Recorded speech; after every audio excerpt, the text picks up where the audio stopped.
se croire me sera toujours chère. Elle est gloire et victoire pour moi. Et par elle, en la maison du Père, la couronne est offerte à ma foi. Et par elle, en la maison du Père, la couronne est offerte à ma foi.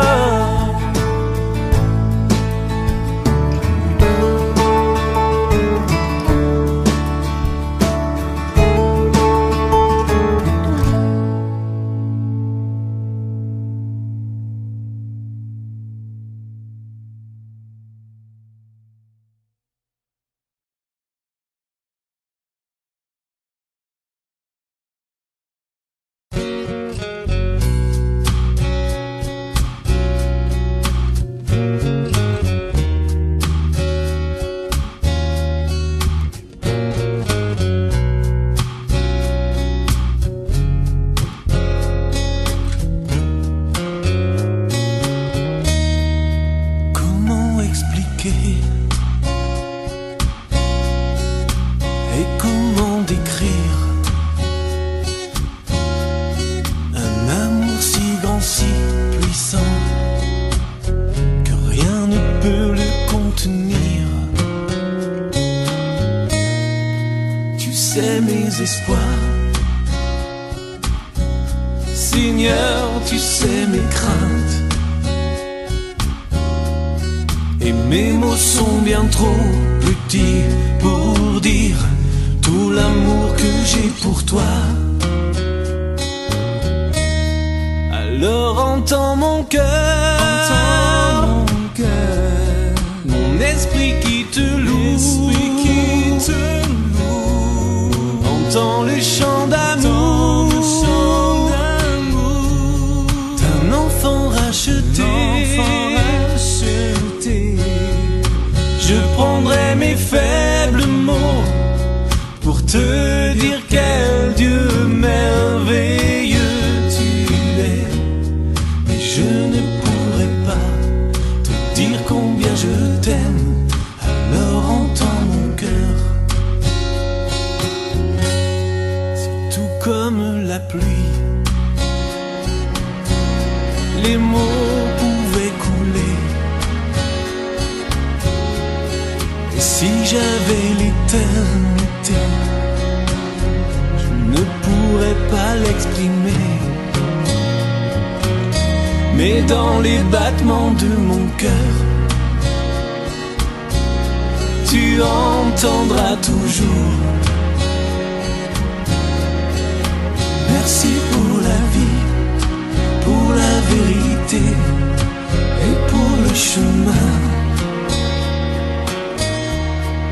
Alors entends mon cœur,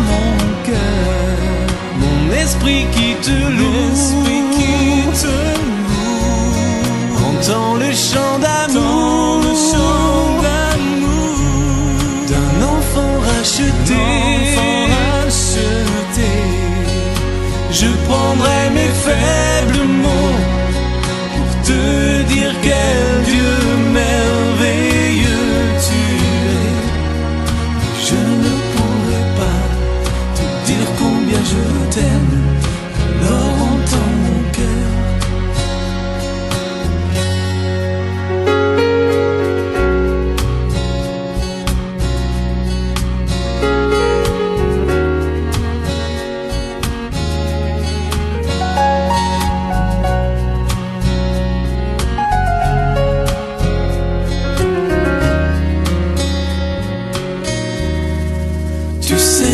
Espoirs, Seigneur, tu sais nos craintes. Et nos mots sont bien trop petits pour dire tout l'amour que nous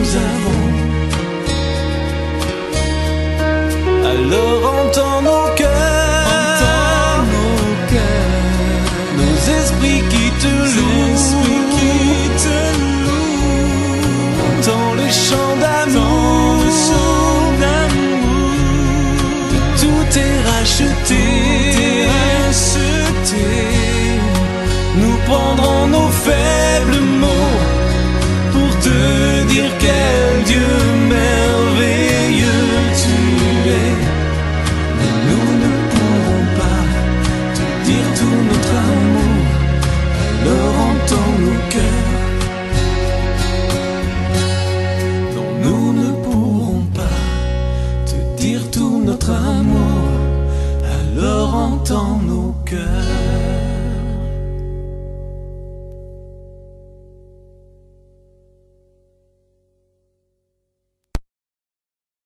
De la parole, je suis tout bouleversé parce que au fait le message, quand j'ai reçu ce message hier, et puis on est dans la pensée du message, quoi. J'ai dit, Seigneur, tu fais les choses extraordinairement bien. On va lire donc, on va parler de la mort du Seigneur, de la croix, de l'agneau de Dieu. Vous comprenez que c'est tout ce qu'on a dit cet après-midi. Luc chapitre 22, verset 1er. La fête de pain sans levain, appelée la Pâque, approchait. Les principaux sacrificateurs et les scribes cherchaient les moyens de faire mourir Jésus, car ils craignaient le peuple. Or, Satan entra dans Judas, surnommé Iscario, qui était du nombre des 12.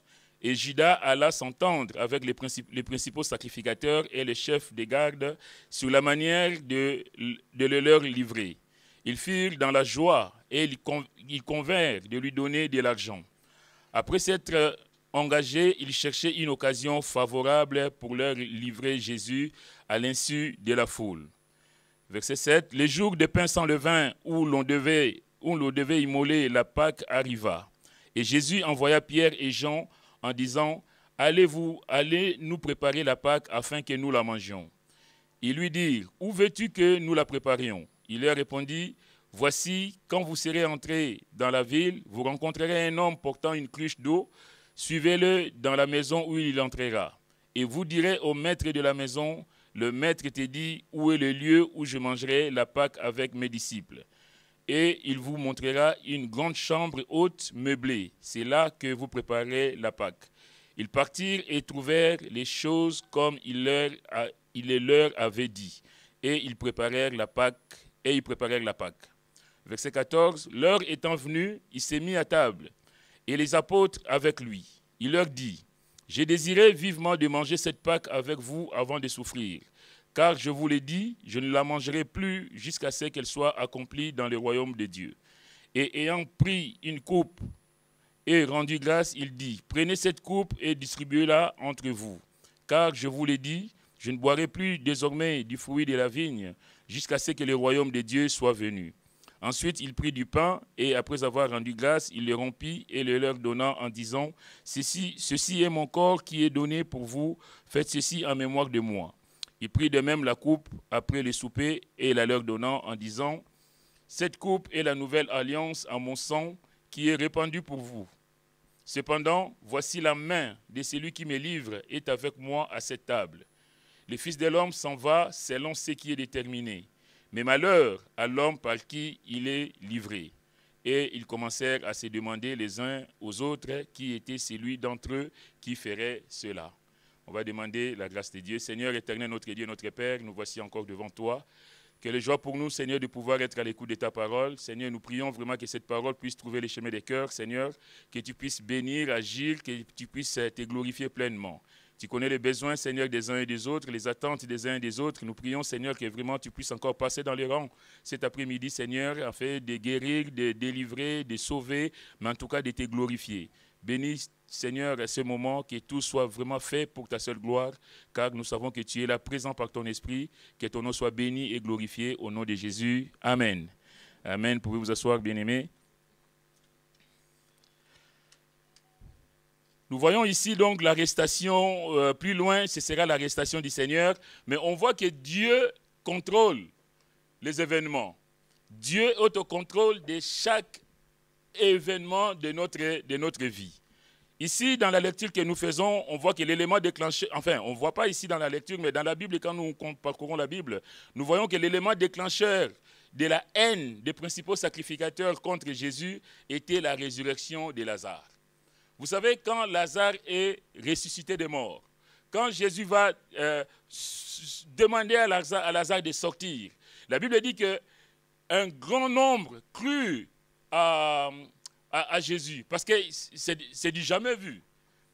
Un mort, quelqu'un qui était dans les tombeaux pendant 4 jours, on dit non mais Seigneur, il ne faut même pas toucher, il sent déjà, ça fait 4 jours qu'il est dedans. Il dit, ne vous ai-je pas dit que si vous croyez, vous verrez la gloire de Dieu. Bien aimé, si nous croyons, nous allons voir la gloire de Dieu. Dieu est le Dieu de l'impossible. Dieu est le Dieu des miracles. J'ai béni le Seigneur pour le frère tout à l'heure quand il dit que j'étais de 3 sur 10 à 18, 19, 20 sur 20. Alléluia. J'étais celui qui posait des questions, qui allait vers les autres pour avoir des explications. Après, maintenant, ce sont les autres qui viennent vers moi. La Bible nous dit que nous serons la tête et non la queue. Alléluia. Bien aimé, nous devons savoir que nous avons un grand Dieu. Un Dieu qui est le Dieu de l'impossible. Là où l'homme dit ce n'est pas possible, d'ailleurs on va prendre Jean chapitre 11. Quand l'homme dit que ce n'est pas possible, ce n'est pas faisable, c'est du domaine de l'impossible. Dieu lui dit, tout est possible à celui qui croit. Donc, au chapitre 11 de Jean, au verset...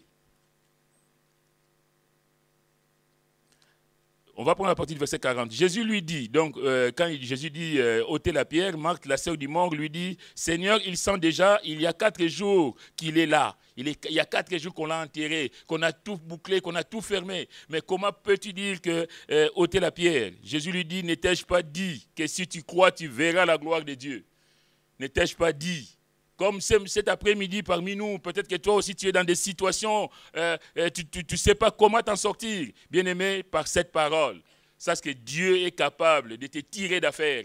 Alléluia. Dieu est capable d'agir en ta faveur.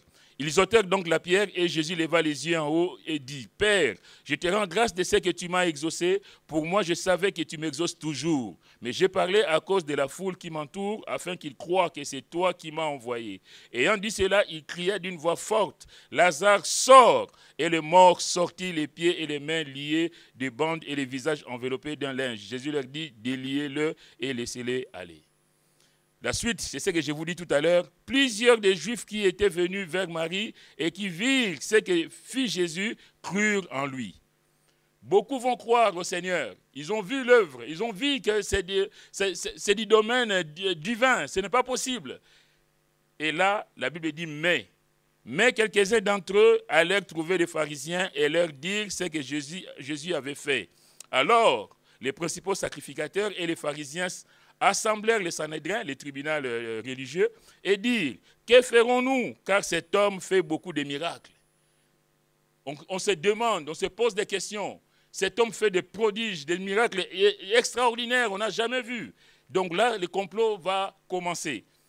Si nous le laissons faire, nous tous croirons en lui, et les Romains viendront détruire et notre ville et notre nation. L'un d'eux, Caïphe, qui était souverain sacrificateur cette année, là, leur dit, vous n'y entendez rien. Vous ne réfléchissez pas qu'il est de votre intérêt qu'un seul homme meure pour le peuple et que la nation entière ne périsse pas. Or, il ne dit pas cela de lui-même, mais étant souverain sacrificateur cette année-là, il prophétisa que Jésus devait mourir pour la nation. Et ce n'était pas là, ce n'était pas pour la nation seulement, c'était aussi afin de réunir en un seul corps les enfants de Dieu dispersés. Dès ces jours, ils résolurent de le faire mourir. Dès le jour où il a fait ces miracles, où Lazare est sorti du tombeau, ils ont dit, ça y est, là, c'est arrêté, cet homme doit mourir. La question, si nous revenons à notre lecture, c'est comment s'y prendre.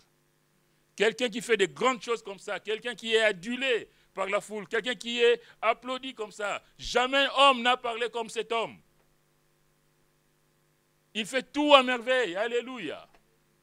Mais comment est-ce qu'on va mettre la main sur lui? Il faut trouver une stratégie. Il faut aller chercher dans ses proches. Bien aimé, quelquefois et même souvent, le premier danger ne vient pas de loin, mais vient des gens qui sont autour de toi. Les gens qui vont t'enfoncer, qui vont chercher ta perte, ce ne sera pas forcément les voisins du dehors, ce sera ton entourage proche. Mais ça, on le voit ici. Comment y parvenir, car Jésus jouissait d'une grande faveur auprès du peuple.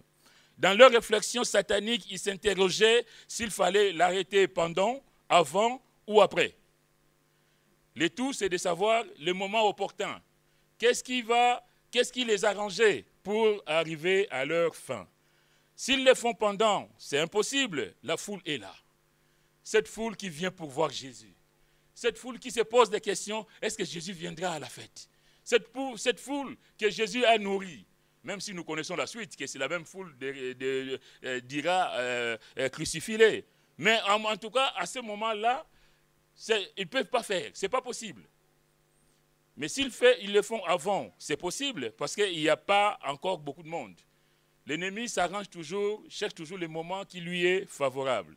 S'ils le font après, c'est aussi possible parce que tout le monde est parti et eux sont les maîtres du terrain.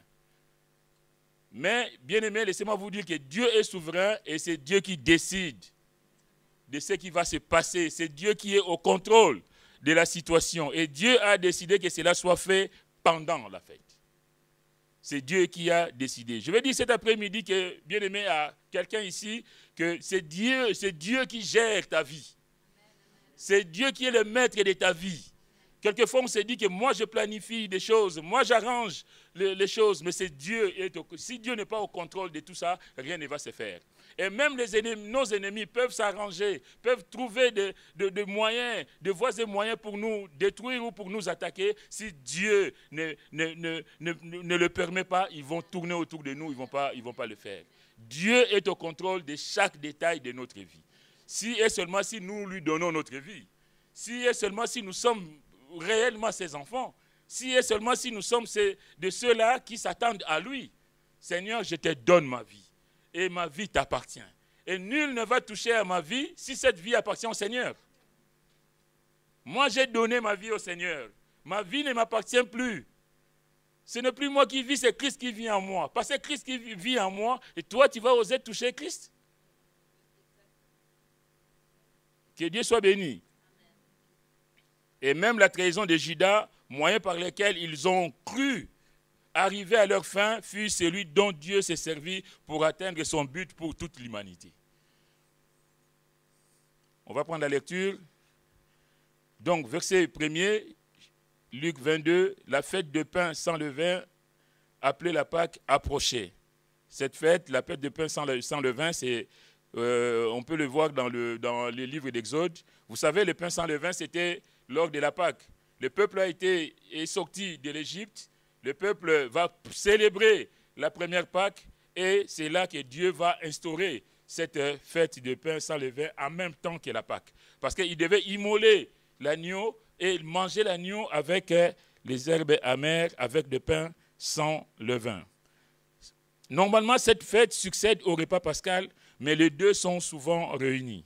Les jours de Pâques et même la veille, tout pain levé était retiré des maisons des Israélites. Tout ce qui est levé, tout ce qui a un peu de levain, tout devait être dégagé de la maison. Les maisons devaient être nettoyées. Et on ne devrait pas trouver du levain dans les maisons des Israélites. Le levain, c'est symbole du péché qui vient tout gâcher. Le péché vient tout abîmer. Et quand on se donne au Seigneur, bien-aimé, on doit être propre, on doit être pur. Du verset 3 au verset 6, on voit donc la stratégie qu'ils ont trouvée. Or, Satan entrant dans Judas, surnommé Iscario, qui était du nombre des 12. Et Judas alla s'entendre avec les principaux sacrificateurs et les chefs de garde sur la manière de le leur livrer. Judas va aller s'entendre avec les principaux sacrificateurs. C'est du compromis. Un enfant de Dieu, un proche, quelqu'un qui s'est donné réellement au Seigneur ne va pas flirter, comme disait le pasteur ce matin, avec l'extérieur. On ne va pas flirter avec les boîtes de nuit. On ne va pas flirter avec des choses qui ne sont pas pour la gloire du Seigneur. Parce qu'on commence par un flirt et puis on finit dans le trou. Quelle tristesse. Quelle tristesse. Luc montre clairement que l'influence diabolique sur Judas, qu'on le voit par l'intervention, en fait, c'est le diable lui-même qui est entré dans Judas. Le diable est donc une puissance supérieure à la seule volonté humaine. Cela nous signale que la mort de Jésus n'est pas une affaire anodine. Satan est à la manœuvre. Le même Satan qui a tenté Jésus dans le désert, qui lui a proposé tant de choses, maintenant il dit non, je n'ai pas réussi dans le désert, Mais la Bible nous a dit qu'il attendait le moment favorable. Il sait que, bon, là, j'ai échoué. Jésus peut proclamer la bonne nouvelle. Je suis venu, l'Esprit du Seigneur est sur moi. Je suis venu pour annoncer la bonne nouvelle, pour libérer les captifs. Alléluia. Mais Satan dit, ben oui, mais toi, tu peux bien parler. Un jour viendra. Il savait qu'il y aura toujours les moyens. Et les moyens, c'est passer par Judas Iscario. Mais l'intervention de Satan n'excuse pas l'acte de Judas qui avait la liberté de refuser. L'ennemi peut venir te tenter. L'ennemi peut venir te proposer de tomber dans des compromis, mais c'est à toi de fermer la porte. C'est à toi de dire non. Bien-aimés, nous sommes tous tentés. Mais un vrai enfant de Dieu doit dire non, pas chez moi, va ailleurs. Mais il y aura toujours des tentations. On te dira, ben oui, mais toi tu n'as qu'un seul mari. Oh, mais moi j'ai un copain en plus. Et puis toi tu dis, eh ben oui, mais moi je n'ai pas de copain. Hein. Et voilà. Mais si tu dis non, ma soeur, tu sais, la Bible dit, l'homme quittera son père, sa mère, s'attachera à sa femme, et les deux, moi je suis avec mon mari, et laisse-moi tranquille. Cette personne ne viendra plus demain te dire, oui, moi mon copain, ou tout ça. Mais quand si tu dis, ah bon, attends, quelqu'un d'autre, mais comment tu fais? Et comment tu fais, il va te dire comment il est fait. Et petit à petit, toi aussi, tu vas t'intéresser. Il faut éviter. Il faut savoir fermer la porte tout de suite. Raison pour laquelle, bien aimé, quand vous êtes dans des milieux, je dis toujours, les chrétiens doivent s'identifier. On doit savoir qui tu es. Parce que si les gens savent qui tu es, ils auront du mal à te dire des choses qui ne sont pas pour la gloire du Seigneur. Mais si toi, tu te caches dans leurs discussions, tu participes, tu ajoutes même les petits grains de sel qui manquaient, et les jours, ils vont comprendre que tu es chrétien, ils vont dire, ah bon, toi, tu es chrétien? Et tu fais ça avec nous. Tu vois? Non, il faut vraiment prendre des positions. Un enfant de Dieu, c'est celui qui ferme la porte tout de suite. Amen. Même si je n'ai rien à manger, on dit que Judas est allé pour l'argent. Mais même si je n'ai rien à manger aujourd'hui, Seigneur, je sais que tu es celui qui pourvoira à mes besoins. Amen. Je sais que demain, Seigneur, aujourd'hui, je n'ai rien à manger, mais je vais prier, alléluia, Seigneur, que ton nom soit béni. Ce n'est pas grave. Mais demain, le Seigneur sera là parce qu'il est fidèle. Que Dieu nous aide. En tout cas, il avait la possibilité de refuser. Bien-aimés, mais c'est aussi ce verset nous rappelle aussi qu'il y a des hommes, des femmes qui, tout en suivant le Seigneur, ne renoncent pas à leur ancienne vie. On dit de Judas qu'il était voleur, qu'il piquait dans la bourse du groupe. Donc ça veut dire que cet homme qui va vendre pour quelques sous le Seigneur, cet homme n'avait pas, tout en étant proche de Jésus, cet homme n'avait pas renoncé à son ancienne vie. Quelle tristesse de le dire aussi que dans les assemblées, il y a des chrétiens, tout en étant à l'église, n'ont jamais renoncé à leur ancienne vie. On continue à voler si on volait, on continue de mentir si on mentait, on continue de tromper l'autre si on le faisait avant, comme si de rien n'était. Mais on est toujours à l'église. Alléluia, amen. Que ton nom soit béni, Seigneur. Bien-aimé, la Bible dit que chacun rendra compte, tôt ou tard, pour ses œuvres. Chacun de nous. Même dans nos familles, même au travail, nous rendrons des comptes. Ben, en tout cas, il y a malheureusement, je ne parle pas d'ici, partout, il y a des gens qui se disent chrétiens et chrétiennes, mais qui ne le sont pas du tout. Le Seigneur le demande, en tout cas qu'on soit de nouvelles personnes. Il a demandé à ses disciples, mais il nous le demande aussi à nous aujourd'hui. Il y a des gens dont Christ n'est pas le but. Quand on se donne au Seigneur, je disais tout à l'heure, on livre sa vie au Seigneur. Seigneur, je te donne ma vie, je marche en nouveauté de vie parce que j'ai un objectif. L'objectif, c'est de passer l'éternité avec le Seigneur. Raison pour laquelle l'apôtre Paul dira aux Philippiens, Christ est ma vie et la mort m'est un gain. Christ est ma vie. La question qu'on peut se poser, nous, est-ce que Christ est réellement notre vie? Parce que si Christ est ma vie, tout autour de moi devient pâle. Tout autour de moi pâlit, bien-aimé.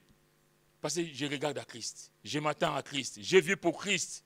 Ce n'est plus moi qui vis, c'est Christ qui vit en moi. Que le Seigneur soit béni. Il y a des gens malheureusement dont Christ n'est pas le but, Christ n'est pas la vie, mais Christ est le moyen de satisfaire leurs envies ou leurs ambitions. Ça aussi on trouve dans les églises.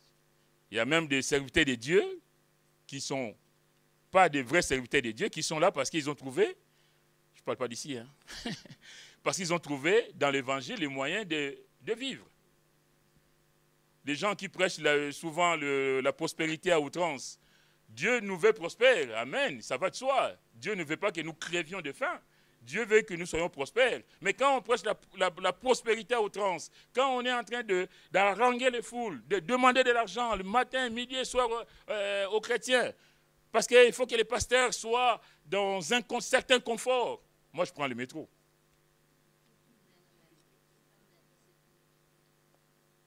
Moi, je prends le métro. J'ai travaillé une fois à l'hôpital de Sèvres avec un Camerounais. Il me dit, il apprend que je suis pasteur.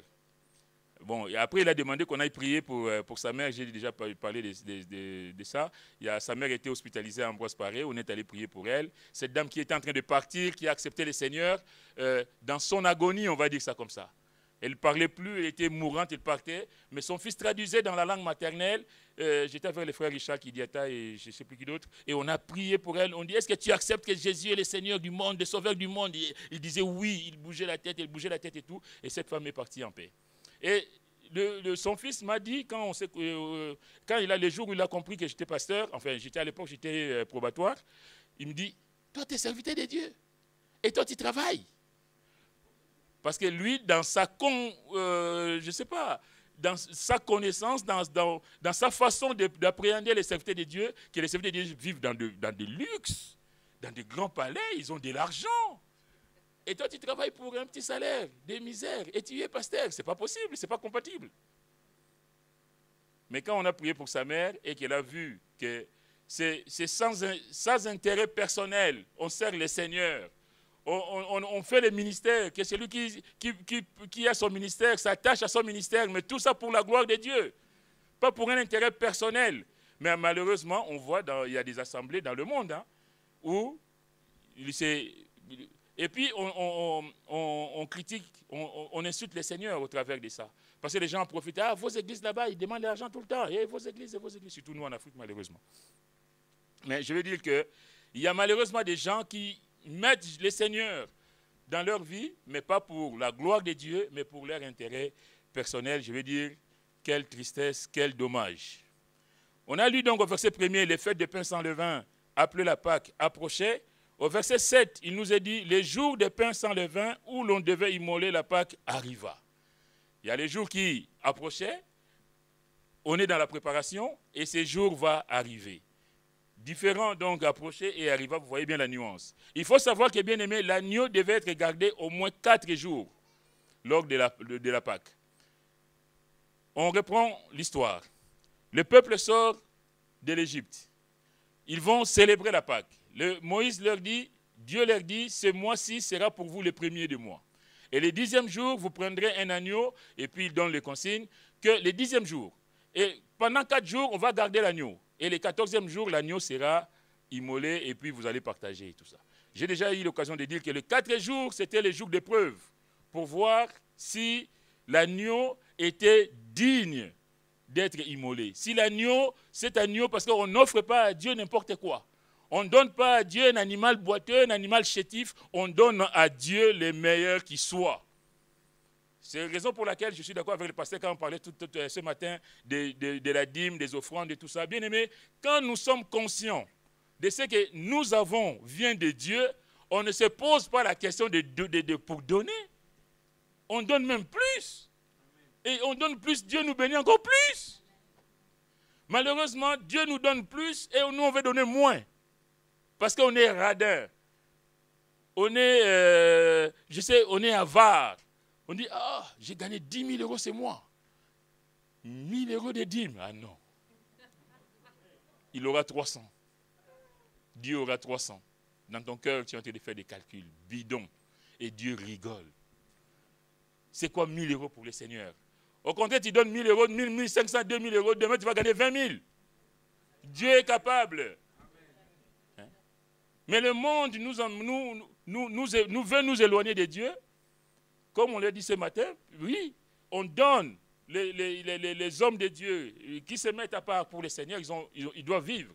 Ils doivent vivre de ces offrandes, de ces dîmes. Maintenant, on va vous dire que non, il ne faut pas donner. Mais ça, c'est diabolique. Ne pas donner correspond à l'église demain, on ne pourra plus payer la salle, on ne pourra plus se réunir, et les églises où les pasteurs sont rémunérés par les églises, donc il n'y aura pas de... Donc l'œuvre de Dieu se meurt, quoi. Mais il y a quelque chose de diabolique derrière, il faut vraiment faire attention.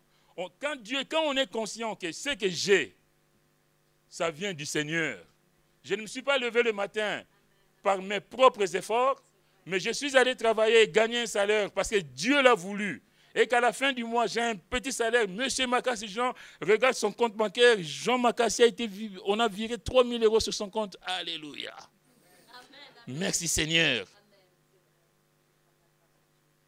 Merci Seigneur. Ce n'est pas parce que monsieur Jean Makassi méritait quoi que ce soit.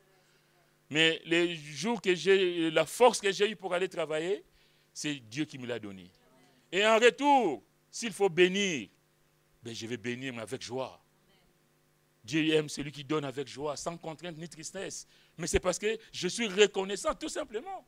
Mais ça, je cite mon nom, mais ça peut être toi, moi, c'est n'importe qui. Mais ça, on doit rentrer dans cette dimension spirituelle de comprendre les choses de Dieu. Mais quand on ne comprend pas ces choses, on se dit, ah ben non, les 5 000 € que j'ai gagnés, c'est pour moi. Allez, pasteur, tu peux prêcher sur la dîme, tu peux toujours parler, vas-y. Il n'y a pas de souci. Les offrandes, jamais. Et les jours où tu as un souci, c'est là que tu vas commencer à chercher la face du Seigneur. Et c'est là que tu dis, Seigneur, je ne peux pas aller travailler, je ne peux pas payer les loyers, je ne peux pas faire ceci, cela. Et là, c'est entre toi et le Seigneur. Maintenant que Dieu nous aide à comprendre ces réalités. Dieu nous bénit, bénissons aussi le Seigneur. Bénissons aussi les autres. Hier, j'étais à un enterrement à Pantin. Je rencontre quelqu'un, je ne sais pas pourquoi, moi j'étais dehors. Il dit, tiens, je t'amène dans ma voiture. Il m'a amené, on est allé au cimetière. Cet homme, il me raconte comment il a été béni. Il dit, il fait donc taxi Uber. Un jour, il ramène quelqu'un, une personne âgée, un papa. Il ramène là où il allait, sauf que cette personne arrive à destination. La course était déjà payée, vous savez, Uber s'est payé déjà par carte bancaire. C'est son fils qui a demandé, voilà, et tout. Il arrive à destination. Lui, le monsieur, il descend, il va sonner là où il allait. Il trouve, ça n'ouvre pas. Lui, évidemment, il continue son chemin. Mais le chemin, c'était une impasse. Donc, il doit faire demi-tour. Et quand il fait demi-tour, il trouve le monsieur qu'il a déposé, toujours en train de sonner, mais il est tard, il est 22h, 23h, la nuit. Il est tout paniqué, il est tout seul. Il dit, mais ça ne va pas. Il dit, oui, mais je sonne, il semble que mon fils, qui devrait être là, n'est pas là, je crois qu'il a un problème. Mais maintenant, je ne sais pas comment faire pour rentrer chez moi. Il habite loin, évidemment, on l'a fait venir et tout. Et le monsieur lui dit, vous voulez donc que je vous ramène? Il dit, mais oui, mais je ne pourrais pas payer. Il dit, non, ce n'est pas grave, je vous ramène. Cet homme va prendre donc, le chauffeur Uber va prendre ce monsieur, le remettre dans la voiture et le ramener gratuitement chez lui. Parce que là où il allait, il a trouvé porte close. Il dit, frère, tu peux croire si tu veux, mais quelques jours ou quelques semaines plus tard, je vois mon téléphone qui sonne. On me dit, vous êtes monsieur Intel et tout ça, parce qu'à Uber, il donne le nom et tout ça. Il dit, oui, c'est bien moi. Vous vous souvenez, un jour, vous avez ramené quelqu'un? Il dit, mais... Après, il s'est souvenu, il dit, ah oui, le monsieur, mais j'ai rien fait. Alors, le monsieur dit, non, justement, tu n'as rien fait, mais nous, on aimerait vous remercier. Enfin, on aimerait vous remercier. Ah bon? Pourquoi? Il dit, mais j'ai rendu service, le monsieur est allé à cet endroit, il n'a pas trouvé la personne, et puis il y a eu un couac. Non, c'était en fait, je suis le fils, ce jour-là, mon portable s'est déchargé, et je ne pouvais plus l'appeler parce que j'ai eu un empêchement, et donc voilà l'histoire. Mais ce que tu as fait, pour lui, c'est extraordinaire. Il l'invite, donc il se donne rendez-vous. Il dit, ta journée, tu gagnes combien? Le monsieur dit, oh, je gagne 200, 250 € la journée. On va te donner 3 fois plus. Comme ça. Comme quoi, bien aimé, vous savez, quand on fait des choses, des actes qu'on pose, ça a des conséquences. Moi, j'étais tout bouleversé. Quand il me raconte ça, j'ai dit, mais on voit la main de Dieu. Il a fait un geste parce qu'il ne pouvait pas laisser cette personne dans la rue. Et il dit, vous gagnez comme... On te donne 3 fois plus. Et on te paye même la course que tu as faite pour papa les jours où tu l'as ramené là. Et puis, il a dit, je suis sorti avec 800 ou je ne sais pas combien d'euros, comme ça. Dieu est fidèle, Dieu est capable quand on est fidèle. J'ai dit, vous savez, parce que cet homme, il dit, moi, à l'église, je participe à l'œuvre et tout, moi, je ne pose pas de problème. J'ai dit, mais tu vois, comment Dieu peut agir dans ta vie, miraculeusement? Dieu est capable que parce que tu l'as honoré, tu ne sais pas comment demain Dieu peut te le rendre. Les gens, nous on se pose trop de questions. Ah mais comment non, non, non, moi ça, non, non, non, non. Mais Dieu, cet homme-là, il a dit, mon frère, je suis resté bouche bée. Le monsieur a appelé encore sa soeur qui dit, moi je rajoute ça 50 €. Dieu est bon. Dieu est bon et soyons fidèles.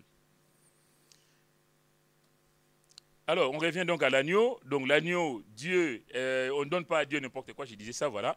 Donc, on ne donne pas à Dieu n'importe quoi. Et l'agneau devait être conservé pendant 4 jours pour voir si c'était l'animal qu'il fallait vraiment offrir au Seigneur.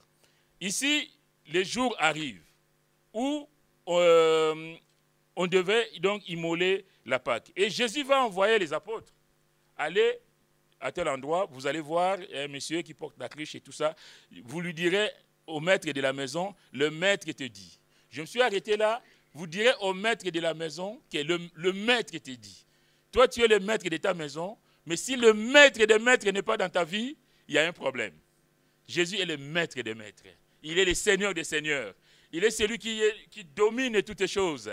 Il dit, allez dire à cet homme, au maître de la maison, que le maître. Je ne sais pas si vous voyez un peu le degré, je ne sais pas. Mais en tout cas, il y a quelque chose de supérieur, que le maître supérieur, le grand maître, te dit où est-ce qu'on va manger, on va célébrer la Pâque. Extraordinaire. Le Seigneur est magnifique. Et les apôtres vont aller, ils vont trouver les choses comme et il les a décrites. Mais qu'est-ce que je voulais dire ici, c'est que le Seigneur s'affranchit du rite de l'agneau de l'Ancien Testament pour instituer la scène. C'est le passage de la scène. Il va prendre la coupe, il va rompre le pain et tout ça, le repas du Seigneur. Donc, l'agneau pascal, c'est fini, nous rentrons dans la Sainte Seine. La Sainte Seine que nous prenons, nous partageons le matin et le soir, le dimanche, c'est ça en fait. C'est de nous souvenir de ce que le Seigneur a accompli dans nos vies. Quelqu'un priait tout à l'heure que tu es venu me chercher dans la boue, là où j'étais dans ma souffrance, dans ma misère, tu es venu me sortir de là. Et ton sang m'a purifié. Le monde va te dire, ben oui, mais toi, non, non, non. Mais le sang de Jésus m'a purifié. Aujourd'hui, je suis un enfant de Dieu, que le nom du Seigneur soit béni. Il va instituer l'agneau, le repas du Seigneur. L'apôtre Paul pouvait dire dans 1 Corinthiens 5, « Faites disparaître le vieux levain afin que vous soyez une pâte nouvelle, puisque vous êtes sans levain, car Christ, notre Pâque, a été immolé. » L'enfant de Dieu doit être ce pain sans levain. Vous êtes sans levain, vous êtes sans péché. Tout en sachant que nous sommes sur cette terre où nous pouvons un peu trébucher quelquefois, mais de savoir que non, Seigneur, tu as payé le prix pour moi et je ne vais pas rester dans cette souffrance, je ne vais pas rester dans cette misère, je vais avancer avec toi. Quand l'apôtre Paul dit que vous faites disparaître le vieux levain, parce qu'on est dans un contexte à Corinthe où l'église, tu le disais tout à l'heure, pasteur Blaise, qu'il y a un désordre dans l'église. Mais moi, quand je lis l'épître aux Corinthiens, je considère que l'épître aux Corinthiens, c'est aussi nous. S'il y a du désordre dans une église, s'il y a du désordre dans une vie, bien aimé, Dieu ne peut pas se glorifier. Ça va de soi. Et à Corinthe, la Bible dit qu'ils étaient enflés d'orgueil. L'orgueil, ce matin on a encore entendu l'orgueil. Quand vous êtes enflés d'orgueil, il y a le péché que vous ne condamnez pas. Tout le monde participe. Tout le monde se rentre dans des compromis de toutes sortes. Et puis mais l'apôtre va dire, mais vous êtes enflés d'orgueil. Mais ça ne va pas du tout. Mais il faut faire disparaître le vieux levain afin que vous soyez une pâte nouvelle. Un enfant de Dieu, c'est une pâte nouvelle. Quelque chose qui régénère. J'ai enterré mon ancienne vie pour revivre pour le Seigneur. J'ai été plongé dans l'eau du baptême et ressorti vivant avec le Seigneur, que son nom soit béni. Donc le jour de pain sans levain va arriver. Et plus loin, on va le faire vite, au verset 14, il dit, « L'heure étant venue, le jour est arrivé, mais maintenant l'heure H, l'heure fatidique, l'heure où tout va arriver pour lui. La dernière heure pour le Seigneur. C'est la dernière heure où il peut être parmi les siens. La dernière heure où qu'il va partager avec ceux qui sont avec ses apôtres. Et il va prononcer des paroles d'adieu. Il va dire, voilà, c'est la dernière fois que je mange avec vous. C'est le dernier repas que j'ai fait avec vous, mais jusqu'à ce qu'on se retrouve dans le royaume des cieux. Alléluia. Quelle belle promesse. C'est comme un testament en fait. Il dit, moi je m'en vais, mais regardez la conduite à tenir. Derrière, vous allez célébrer. Dans l'Ancien Testament, Dieu demandait à Israël de se souvenir de la sortie de l'Égypte, de célébrer la Pâque à perpétuité, perpétuellement, et que les descendants sachent qu'ils ont été sauvés de l'esclavage. Et le Seigneur ici fait la même chose. Il leur donne les dernières consignes. Il dit, faites ceci en mémoire de moi. Le pain que nous rompons, la coupe que nous partageons en mémoire du Seigneur. Une Pâque, mais vous aurez remarqué aussi que c'est une Pâque sans agneau. Et pour cause, l'agneau c'est lui. L'agneau c'est lui. Il est là. On n'a pas besoin d'aller chercher un agneau quelconque pour célébrer la Pâque. Il va célébrer cette dernière fête avec les fruits de la vigne et du pain sans levain. Et l'agneau c'est lui. Il est là. L'agneau de Dieu qui ôte les péchés du monde. Je vous disais tout à l'heure que quand on a chanté tout ça, je suis le sang de Jésus qui nous purifie, l'agneau de Dieu, mais oui, il est l'agneau de Dieu qui ôte le péché du monde. Il est celui qui a vu ta misère, qui a vu ta souffrance, qui a vu ma misère, qui est venu à mon secours. Si l'agneau dans l'Ancien Testament était le moyen de salut pour échapper à la colère de Dieu, Dieu devait passer, et là où il n'y avait pas le sang, où on devait identifier les maisons des Israélites, la colère de Dieu s'abattait sur des maisons où il n'y avait pas le sang. Et Jésus est celui qui donne sa vie pour le salut du monde. Dans l'Ancien Testament, on s'est limité aux Hébreux et Jésus est l'agneau de Dieu. L'agneau parfait, sans tache, qui vient donner sa vie pour toi et pour moi. Que le nom du Seigneur soit béni. Il dira dans Jean 10, « Le voleur ne vient que pour dérober, égorger et détruire. Moi, je suis venu afin que les brebis aient la vie et qu'elles soient dans l'abondance. » Il est l'agneau de Dieu. Je suis le bon berger. Le bon berger donne sa vie pour ses brebis. Il dira plus loin, « Ma vie, je ne la donne pas. Personne ne me l'ôte. Mais je la donne de moi-même. J'ai le pouvoir de la donner et de la garder. » Il est Dieu. Il donne sa vie, mais il ne donne pas à personne. Personne ne la lui prend, mais il la donne volontairement.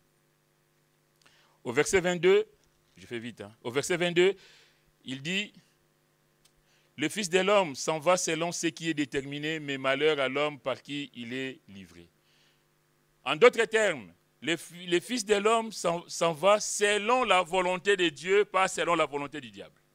Ce n'est pas l'ennemi qui a décidé de la mort de Jésus, mais c'est Dieu dans sa souveraineté qui a décidé de la mort du Seigneur. C'est Dieu, la Bible nous dit que Dieu a tant aimé le monde qu'il a donné. C'est un don. C'est un cadeau que Dieu fait à l'humanité pour que l'humanité soit sauvée. Le Seigneur sait que Satan est pris dans son propre piège parce que tout se passe selon le plan de Dieu. On est dans le plan de Dieu. Dieu a un plan pour l'humanité, Dieu a un plan pour chacun de nous, comme le pasteur disait ce matin, et Dieu avait prévu dès l'éternité, de toute éternité, que le Seigneur allait passer par la croix pour le salut de l'humanité. Ce n'est pas Judas qui le fait mourir, mais c'est par une volonté supérieure qu'il meurt. C'est par la volonté de Dieu. Que Dieu soit béni. Alors, on va faire vite, mais au verset 39, toujours de Luc 22,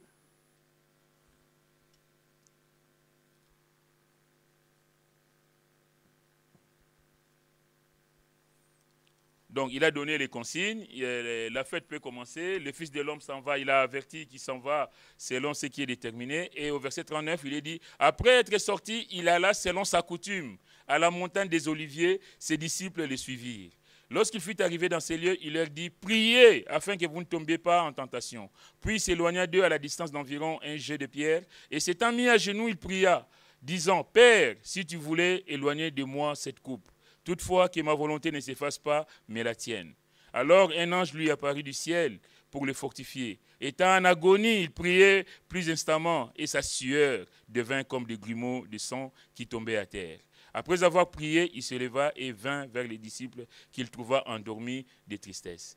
Jésus est dans l'agonie, il est en train de prier. Père, si cette coupe pouvait s'éloigner de moi. Mais on voit ici, la Bible dit, il alla selon sa coutume. En d'autres termes, il n'a pas cherché à se dérober de la croix. Il est allé direct. Il a eu peur en tant qu'être humain, parce qu'il était homme et Dieu. Sur le plan humain, il a eu peur, il est en agonie, il transpire. Mais il est allé selon sa coutume. Sachant bien que Judas avait planifié le plan diabolique, que Judas était dans le complot. On le voit par la suite quand Judas va venir lui faire le baiser. Mais en tout cas, le Seigneur, c'est pour vous montrer qu'il est allé, il n'a pas eu peur de la mort. Il est allé directement, selon sa coutume. Vous savez, quand tu sais qu'il y a un piège qui t'attend, porte de Clichy, tu vas sortir porte d'Anières. Mais lui, il sait que c'est à porte de Clichy que ça va se passer, et la Bible dit que c'est selon sa coutume. Or, la Bible nous répète que Judas, qui était des 12, qui connaissait donc les habitudes de Jésus, il savait où le trouver. Et Jésus ne s'est pas dérobé. Il est allé là où il savait que la mort l'attendait. Je vais dire, quelle force. Quelle force. À Gethsémane, il a accepté librement et en toute conscience ce sacrifice qu'il attendait. Mais dans ce combat, il n'est pas seul. Il est avec le Seigneur. Il est avec le Père. Il dit, Père. Mais après, la Bible nous dit aussi, au verset, on l'a lu, au verset 45, après avoir prié, il se leva. Et quand il va se lever, c'est-à-dire que l'affaire est finie. Il a gagné. Il a triomphé. Ça ne s'est pas encore produit, mais il était dans ce combat, dans cette lutte acharnée. Et dans cette lutte, il en sort vainqueur. Que le nom du Seigneur soit béni. Et je vais dire cet après-midi que, bien-aimé, le Seigneur a tout fait pour nous. Il a tout accompli pour que toi et moi, nous soyons enfants de Dieu. On arrive donc à la fin, au verset 47. Comme il parlait encore, donc il va dire aux apôtres, et voilà, après avoir prié, il se leva. Et là, l'arrestation va se produire. Comme il parlait encore, voici une foule arriva, et c'est lui qui s'appelait Judas, l'un des 12. La Bible répète, l'un des 12. C'est lui qui était parmi le plus proche de Jésus, marchait devant elle. Il s'approcha de Jésus pour le baiser, et Jésus lui dit, Judas, c'est par un baiser que tu livres les fils de l'homme. C'est par un baiser que tu livres les fils de l'homme. Mais c'est ici, au verset 52-53, il dira, mais c'est ici votre heure et la puissance des ténèbres. C'est ici votre heure. On va prendre le verset en entier. Verset 51, mais Jésus prenant la parole dit, laissez arrêter parce que les apôtres, ils vont réagir violemment, ils vont couper l'oreille. Le Seigneur va réparer, même en allant à la croix, il va réparer l'oreille. Extraordinaire. Jésus dit, verset 52, Jésus dit ensuite aux principaux sacrificateurs, aux chefs des gardes du temple et aux anciens qui étaient venus contre lui, vous êtes venus comme après un brigand, avec des épées et des bâtons. J'étais tous les jours avec vous dans le temple, et vous n'avez pas mis la main sur moi. Mais c'est ici votre heure et la puissance des ténèbres. C'est ici votre heure. La nuit, l'obscurité est favorable au crime. L'obscurité, c'est là où les gens se cachent pour faire toutes sortes de choses atroces. Et l'homme a besoin de se cacher pour pécher. Ils vont venir la nuit, le chercher, l'arrêter la nuit. Mais le Seigneur va leur dire, c'est ici votre heure et la puissance des ténèbres. Pourquoi? Parce que lui, il n'est pas la puissance des ténèbres. Lui, il est la lumière du monde. Alléluia. Jésus est la lumière du monde. Jean, chapitre 1er. La différence entre Jésus et eux, c'est qu'eux, ils sont du diable, ils sont des ténèbres. La Bible nous dit dans Jean, chapitre 1er, au commencement était la parole, et la parole était avec Dieu, et la parole était Dieu. Elle était au commencement avec Dieu. Toutes choses ont été faites par elle, et rien de ce qui a été fait n'a été fait sans elle. En elle était la vie, et la vie était la lumière des hommes. La lumière, lui, dans les ténèbres, et les ténèbres ne l'ont point reçue. Il y a un homme envoyé de Dieu, son nom était Jean. Il vint pour servir de témoin, pour rendre témoignage à la lumière, afin que tous crussent par lui. Il n'était pas la lumière, mais il parut pour rendre témoignage à la lumière. Cette lumière était la véritable lumière qui, en venant dans le monde, éclaire tout homme. Eux, c'est les ténèbres, c'est la nuit, mais Jésus est la lumière. Il ne fait rien en cachette, il fait tout à la lumière. Il était dans le monde, et le monde a été fait elle était dans le monde et le monde a été fait par elle et le monde ne l'a point connue. Elle est venue chez les siens et les siens ne l'ont point reçue. Mais à tous ceux qui l'ont reçue, à ceux qui croient en son nom, elle a donné le pouvoir de devenir enfants de Dieu. Je vais dire cet après-midi, si nous marchons dans la lumière, comme il dit lui-même, je suis la lumière du monde, celui qui me suit ne marchera pas dans les ténèbres, mais il aura la lumière de la vie. Les ténèbres s'éloigneront de nous, coûte que coûte, mais en tout cas, nous sommes des enfants de lumière et laissons le Seigneur nous conduire dans sa lumière. Que le nom du Seigneur soit béni. Je laisse...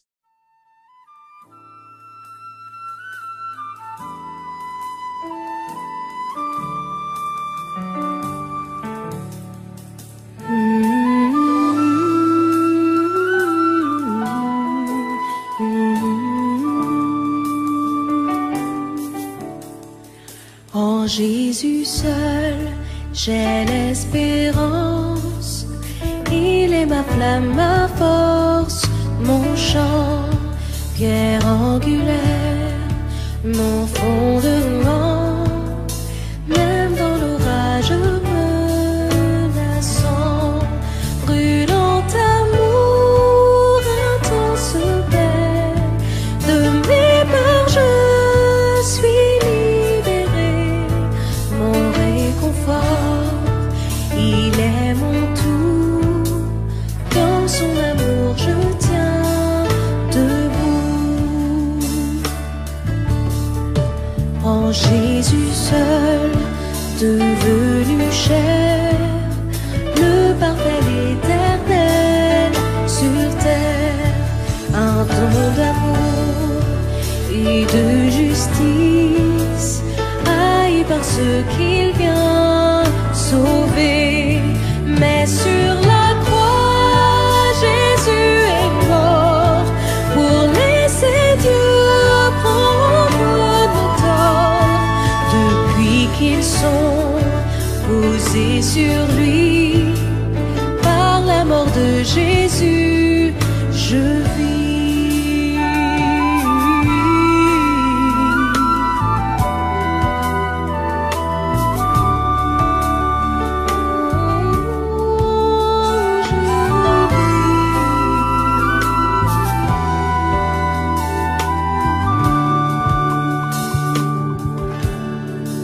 Là dans la tombe où son corps gît, toute clarté fut obscurcie, puis éclatant au jour de gloire, car Jésus est ressuscité.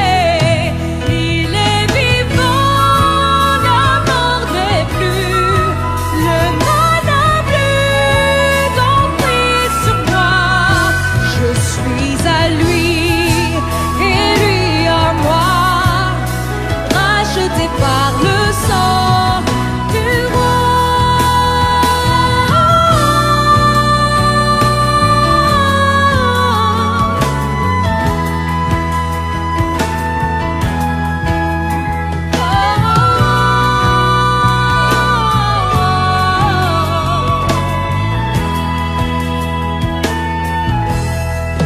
Ni accusé, ni condamné, sa puissance m'a transformé.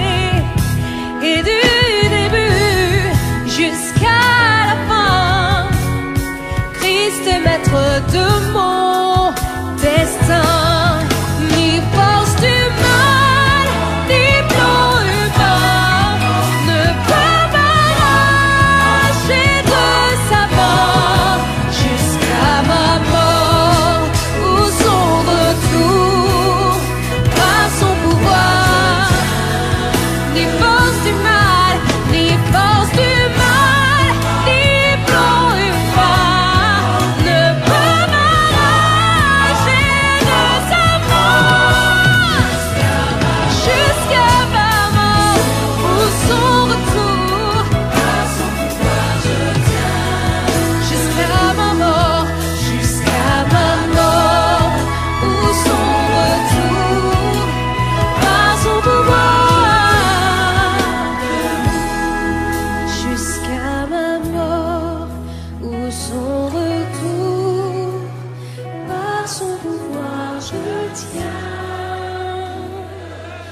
de